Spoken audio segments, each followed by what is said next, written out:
سر جاننا چاہوں گا پاکستان کی سخت محنت اور کاوشوں کے نتیجے میں امریکہ اور ایران کے مابین اسلام آباد میمورنڈم آف انڈرسٹینڈنگ پر دستخط تو ہو چکے، لیکن اس کے باوجود کبھی اسرائیلی وزیراعظم کی طرف سے نئے حملوں کی دھمکی آ جاتی ہے، اور کبھی امریکی صدر ڈونلڈ ٹرمپ کہتے ہیں کہ انہوں نے ایران کو 1 ہفتے کی مہلت دی ہے، اس کے بعد وہ کوئی حملہ کر سکتے ہیں، دوبارہ کوئی کارروائی کر سکتے ہیں۔ آپ کو کیا لگتا ہے کہ پاکستان کا کردار آنے والے دنوں میں کتنا اہم ہے، اور یہ جو انیشل ایم او یو ہوا ہے یہ ایک پرماننٹ معاہدے میں مقررہ مدت کے اندر تبدیل ہو پائے گا؟ دیکھیے، پاکستان کا کردار through out this process has been one of mediator, facilitator, ٹھیک ہے جی، ثالث کے طور پر۔ ہمارا کردار جو ہے وہ یونائٹڈ نیشنز والا کردار نہیں ہے جو اس قسم کے معاہدوں کی نگرانی کرتا ہے، ان کی پروٹیکشن دیتا ہے، اوتھینٹیکیٹ کرتا ہے۔ تو جب تک یہ جو پیس پروسیس جو ایم او یو سائن ہوا ہے، یہ اس وقت تک اس میں غیر یقینی کی کیفیت رہے گی جب تک یونائٹڈ نیشنز کو انوالو نہیں کیا جاتا، کیونکہ ایک ملٹی لیٹرل اتھارٹی ہوتی ہے جو اس قسم کے معاہدوں کی تکمیل آگے دیکھتی ہے، اوورسی کرتی ہے، سپروائز کرتی ہے۔ تو یہ ابھی صرف پاکستان یا قطر، یہ 2 ممالک جو ہیں، یہ اس کی جو پایا تکمیل ہے اس تک نہیں لے جا سکتے، کیونکہ ٹرمپ جیسی شخصیت تو کسی وقت بھی بدل سکتی ہے۔ وہ تو صبح کو کچھ اور سوچتا ہے، شام کو کچھ اور سوچتا ہے۔ تو اس کو تھوڑی بہت ہمیں ایک اوتھینٹسٹی پرووائڈ کرنی ہوگی، ایک لیگیلٹی پرووائڈ کرنی ہوگی اس میمورنڈم آف انڈرسٹینڈنگ کو۔ بڑا اچھا کارنامہ پاکستان نے سر انجام دیا ہے، لیکن یہ پاکستان کا کام نہیں ہے، یہ یونائٹڈ نیشنز اس میمورنڈم آف انڈرسٹینڈنگ میں ایک پوائنٹ ہے کہ سلامتی کونسل کو انوالو کیا جائے گا۔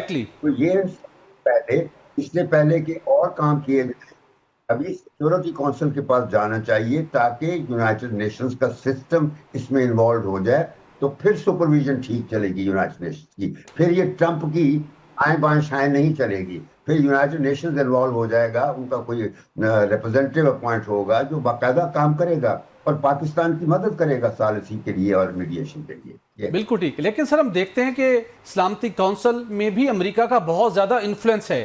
آپ سمجھتے ہیں کہ اگرچہ کہ ایم او یو کے اندر تو یہ پوائنٹ ایڈ ہے کہ آپ نے وہاں پر جانا ہے، اس کے مطابق اس کو آپ نے ایک بائنڈنگ دینی ہے، لیکن امریکہ چاہے گا اس سٹیج کے اوپر کہ سلامتی کونسل کی اس کو کوورنگ مل جائے اور یہ پوائنٹس سٹرونگ ہو جائے تاکہ امریکہ اس کی خلاف ورزی نہ کرے آنے والے دنوں میں؟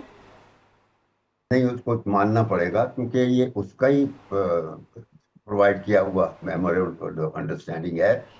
تو جب یہ میمورنڈم آف انڈرسٹینڈنگ امریکہ نے ایگری کیا ہوا ہے تو اس کو انکار نہیں ہونا چاہیے، اور صرف سلامتی کونسل پروویژن ہے، میمورنڈم آف انڈرسٹینڈنگ میں ہے تو جانا چاہیے۔ اصل چیز یہ ہے کہ ہم میں سے کوئی توجہ نہیں دے رہا کہ یونائٹڈ نیشنز کو اس سٹیج پر انوالو کر لینا چاہیے ہمیں آگے جانے سے پہلے۔ بالکل ٹھیک، لیکن سر اس کے ساتھ ہم دیکھتے ہیں کہ پرائم منسٹر شہباز شریف جو کہ ترکیہ کے دورے پر ہیں، بڑا وارم ویلکم کیا ہے ان کو ترکیہ کے صدر کی طرف سے، اور پاکستان میں ترکیہ کے سرمایہ کاروں کو دعوت دی گئی ہے وزیر اعظم شہباز شریف کی طرف سے۔ اس کے ساتھ ساتھ پرائم منسٹر نے اس موقع کے اوپر ایک بڑی ہی امید کا اظہار کیا ہے۔ شہباز شریف صاحب کہتے ہیں کہ وہ پر امید ہیں کہ 60 روز میں امریکہ اور ایران کے مابین مستقل امن کا قیام ممکن ہو جائے گا۔ آپ کو بھی لگتا ہے کہ ابھی ایران کے اندر ایران کے شہید سپریم لیڈر آیت اللہ خامنئی کی نماز جنازہ اور آخری رسومات کی ادائیگی کے بعد جو اگلا اہم راؤنڈ ہونا ہے، اب مذاکرات تیزی کے ساتھ آگے بڑھیں گے اور جو مقررہ ٹائم فریم ہے اس کے اندر کچھ نہ کچھ طے پا جائے گا؟ دیکھیں، ٹرمپ کے ہوتے ہوئے کوئی بات یقینی طور پر نہیں کہی جا سکتی۔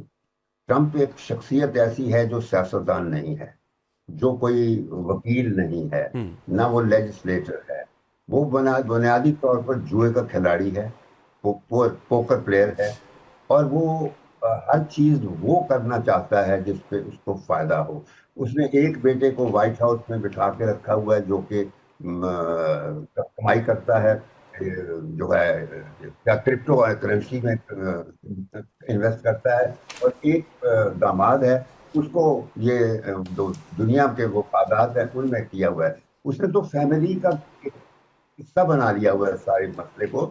تو اس وجہ سے آپ زیادہ ٹرمپ سے امید نہ رکھیں، صرف امید رکھیں کہ اگر یونائٹڈ نیشن سے انوالو ہو جائے اس سارے مسئلے کو آگے لے جانے میں مدد دے گی.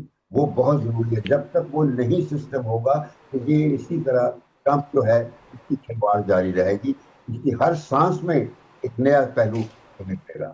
تو یہ میں زیادہ امید نہیں رکھتا کہ یہ ٹرمپ سے آپ لوگ اگر زیادہ امید رکھیں گے کہ یہ کوئی بہت بڑا کارنامہ کر دے گا. اس نے کر دیا میمورینڈم آف انڈرسٹینڈنگ اور 60 دن دے دیے ہیں. 60 دن کی بجائے 3 مہینے بھی لگ سکتے ہیں. جی لیکن وہ پروسیس شروع ہونا چاہیے نا, وہ پاکستان کروائے. لیکن اس میں یونائٹڈ نیشنز کی انوالومنٹ بہت ضروری ہے اور وہ اسی وقت ہوگی جب آپ اس سارے قصے کو سلامتی کونسل میں جا کے وہاں اپروول لیں گے. بالکل ٹھیک. سر میں جاننا چاہوں گا, مودی کی ناکام خارجہ پالیسی کے برعکس پاکستان کی سفارتی محاذ پر پاکستان کی کامیابی عالمی محاذ کے اوپر بھی توجہ کا مرکز بن چکی ہے, اور بھارتی جریدہ کاروان نے اس بات کا اعتراف کیا ہے کہ سوئٹزرلینڈ میں امریکی نائب صدر جے ڈی وینس نے کہا کہ مجھے پاکستان بے حد پسند ہے, اور امریکہ بھی پاکستان کا مسلسل معترف دکھائی دیتا ہے امن مذاکرات کے حوالے سے.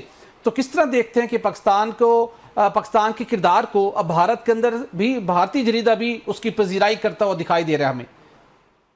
دیکھیے, کس نے کیا کہا, کس نے کیا نہیں کہا, یہ باتیں اہم نہیں ہیں.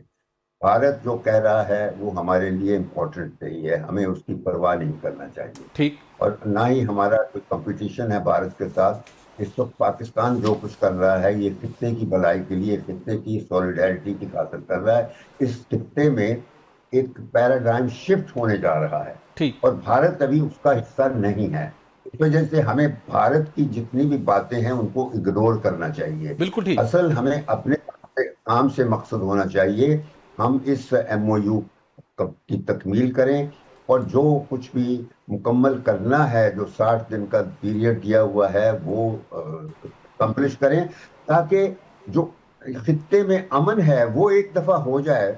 پھر اس کے بعد پاکستان کا ایک بہت بڑا رول اور شروع ہونے والا ہے, میں بتا دوں. بالکل اور ٹھیک. وہ ہوگا اصل عمل, اور وہ اس سے مکمل جو خطے کی جو سیکیورٹی کا ایک نیا آرکیٹیکچر بنانا ہے اس میں پاکستان نے رول ادا کرنا ہے. کہ خطے کی جتنی بھی خلیج کی ریاستیں ہیں جن میں ترکی ہے, ایران ہے, پاکستان ہے, سعودی عربیہ ہے, امارات ہے, قطر ہے, بحرین ہے, عمان ہے اور یہ جو ہیں ممالک, تو یہ سارے ملا کے سمیت ایجپٹ ہے, عراق ہے, سیریا ہے, لیبنان ہے, سب وہ ممالک جن کا براہ راست یا بلا واسطہ جی تعلق ہو فلسطین کے, بالکل ٹھیک. تو اس کے طور پر پھر ہمیں وہ کرنا ہوگا کہ سارے جو اصل فلسطین کا مسئلہ ہے حل کرنا, اس کا ایک فریم ورک آلریڈی موجود ہے جو عربوں نے بنایا تھا. بالکل ٹھیک. 2002 میں کراؤن پرنس عبداللہ نے 2002 میں ایک پیس انیشیٹو بنایا تھا جس کے تحت ساری مسلمان ریاستیں اسرائیل کو تسلیم کرنے تیار تھیں, بشرطے کہ اسرائیل جو ہے وہ اپنی جو علاقے جو اس نے عرب ریاستوں کے قبضہ کیا ہوا ہے اللیگل طریقے سے ان کو بالکل ٹھیک, اور اپنے 1967 کے جو بارڈرز تھے ان کو ری انسٹیٹ کرے اور اس کے ساتھ فلسطین کی ریاست قائم ہونے دے, اور وہ جیروسلم ہے ریاست کا کیپٹل ہوگا. تو اگر یہ سارا سلسلہ تکمیل تک پہنچ جاتا ہے تو پھر اسرائیل کو تمام اسلامی دنیا تسلیم ریکگنائز کر لے گی. بالکل ٹھیک. تو یہ مسئلہ حل, اور جب یہ مسئلہ حل ہو جائے گا پھر پاکستان خطے کی ریاستوں کے ساتھ مل کر ایک نیا ٹریٹی بیسڈ سیکیورٹی آرگنائزیشن بنائے گا. جس طرح یورپ کے ممالک نے دوسری جنگ عظیم کے بعد نیٹو بنایا تھا, اس قسم کا آرگنائزیشن بنائی جائے گی, وہ جو 15-16 ممالک بالکل ٹھیک ہے, بالکل ٹھیک, ان میں ریاست پر حملہ, سب ریاستوں پر حملہ.